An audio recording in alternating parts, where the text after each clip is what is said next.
এর ঝাল, হাঁসের ডিমের ঝাল। ডিম যারা ভালোবাসে সেটাও ভালোবাসবে শীতে। ডিম যে ভালোবাসে সেইটাও ভালোবাসবে শীতে। এই ভাজা, পোচ, ডিমের খাও, সেদ্ধ, ভাতে, ডালনা, ঝোল, ঝাল সবই ভালো লাগবে।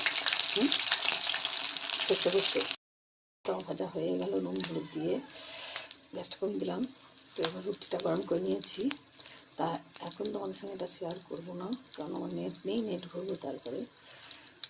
তো তারপরে রান্নাবান্নাও চলছে, কী রান্না করবো জানি না। ভাত, পাতলা পাতলা ডালের সঙ্গে বেগুন ভাজা ভালো লাগে, ডাল করছি। আরও কটা বেগুন ভাজবো এখনও, ভাবছি রুটি দিয়ে খাবো। এই বেগুনটা দেখো, সাদা সাদা বেগুন দেখতে পাচ্ছ, সাদা, খেতে খুব সুন্দর সাদাতে। তারপর একটু নুন হলুদ দিয়ে ভাজবো।